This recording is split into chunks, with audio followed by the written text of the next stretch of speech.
then what you do is you don't stop there. You don't pause there. You don't stay right there. What you're going to do is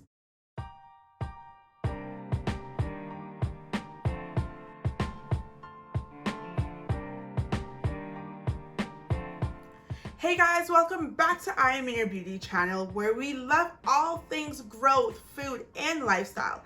Yes, it's been a minute, a hot minute, but a lot's been going on, but I am back. And you know what? It's all good. Sometimes you have to take some time out for yourself, and that is okay, right? So welcome back. My first welcome back video is all about just me giving you some tips on how to choose a focus word for the year. You know, we're in our last month of the year, and 2022 honestly did its thing, and now we're trying to open up for a new season. And how do we focus on achieving our goals for the coming year? Let's start now, not January 1st, but now. I know December is a busy time of the month, but you know what? Let's focus now, because sometimes what happens is we wait till January 1st, we do it for a couple of weeks, and that is it. So let's go into the new year with a focus word, and let me help you do it. Let's get started.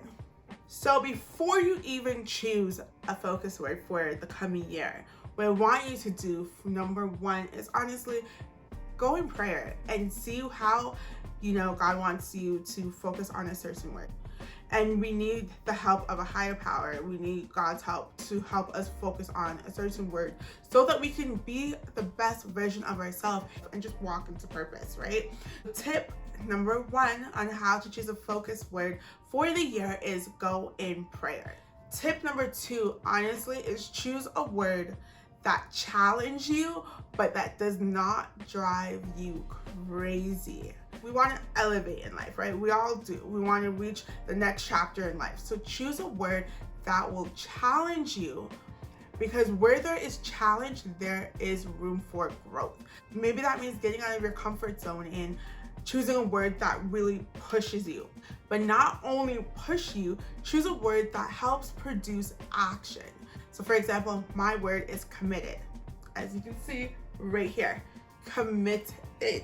I need to be committed to relationships, committed to work, committed to every area of my life.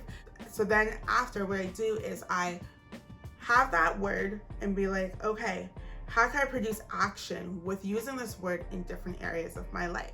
So I want to be committed to a healthier lifestyle. So that might be starting to meal prep again, be intentional of what I'm having for dinner, lunch, breakfast. So just choosing a word that helps produce action, so that way you can be one step closer to your goal. Because again, reaching a goal or a dream is basically doing little steps at a time until you reach that end goal. Number three on how to choose a focus word for the coming year is choose a word that helps bring you clarity. So let's say your word is peace.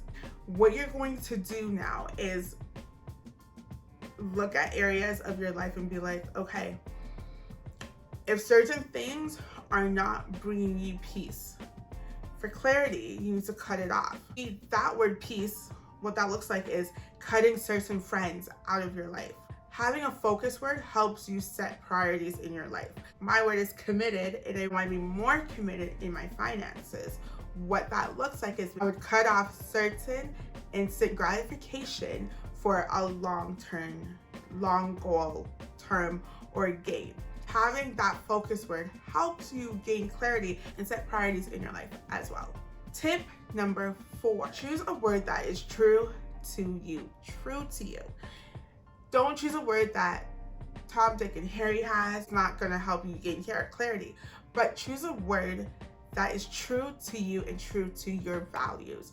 Peace is what you value, and that's your word. It's going to make sense in all areas of your life, and it's going to help you produce action, and it's going to help you just stay focused. So choose a word that is true to you, true to your values, true to who you are, so that way it can help you be successful in the coming year as well.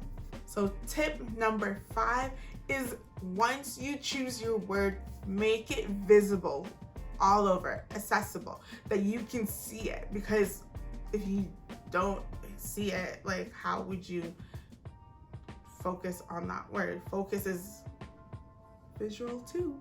Focus is visual. So what I suggest is write it down, put it up where you can see it every day. So my word is committed, as I said, and it's right there. So every time I go to this desk, every time I'm in devotion, every time that I am basically doing my to-do list or whatsoever, I see that word and remember to be committed to the process.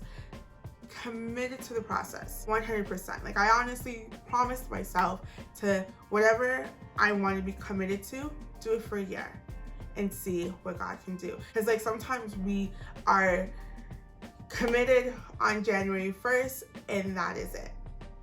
January 2nd, maybe January 3rd, maybe even January 31st, maybe even to March. But then midway to the year, we sometimes forget our words. We forget what the goal that we set. That's why I want us to go into the new year with our word already set, already have practice it. So once you choose your word, start focusing on it from now so that you are going into the new year with clarity, going into the new year with what you want. When we say new year, new me, no, start now. Your January 1st can be today. Choose your word, write it up wherever you want it. You have a phone, you take a phone with you every day. Even set reminders every day of what your word is. Use your phone for good, right? So once you choose your word, make it accessible to you. Whatever you do, wake up in the morning, if you want to write it out and put it on the side of your bed, so when you wake up, you see that focus word right there. So make it accessible wherever you go, that word. Just like how you have your phone with you 24/7, right? So have that word with you 24/7. Before you go to your bed, see that focus word. When you wake up, see that focus word. Throughout the day, see that focus word, so that you know it's better to have a focus word up here, so that when you go out through your day, your daily task, you see that focus word. So if whoever wants to come bother you and your word is boundary, you set your boundary from day one, or you set your boundary now and know that it creates healthy boundaries, create peace, joy, and happiness. Okay? And extra tip that I am giving you is making sure you attach grace to that word. So many times we create goals and sometimes, yes, we fail at those goals, or we create the goal and we don't see stuff happening on day 2, 3, 4, whatsoever. Give yourself grace. Learn from whatever mistakes or failure. Take it as a lesson. Then what you do is you don't stop there. You don't pause there. You don't stay right there. What you're going to do is move on. Stick to the process. Stick to that word. So maybe you are trying to create peace and it didn't work the first few times, or you are trying to set boundaries with something and with someone and it didn't work those couple times, or your word is freedom or surrender and it didn't work. Take a lesson. Be like, what is the lesson in this failure? What is the lesson in whatever I'm in, the circumstance that I'm in? And take it with you and move on. Do not stay there, because that is exactly what happens with goals that people put out and they fail. They just stop. But don't stop. Continue. I want you to press on. I want you to stick to the process. Be committed to the process. Committed to your word, because you know what? Once you stay committed, oh my word, you shall see growth. And whatever challenges you have, take the lesson from it and move on. Stay there. Do not stay in a rut. Yes, we are human beings and things happen. Life happens. But what you're not gonna do is just stay there. Don't, just stay there. Just continue with the process. That's what I want you guys to do. Continue with the process, okay? That is all I have for you today. As I said, I am back. So I'll be posting videos every Sundays and Thursdays. And again, it's all about growth, food, and lifestyle. And don't forget to live out loud. And if you don't remember what that means, live out your dreams. All right? Don't forget to subscribe so you can be up to date with the new videos, and hit that like button. And if you have your word already, put it down in the comment section. Let me know what your word is for 2023. And remember, stick to the process. So that is all. Until next time.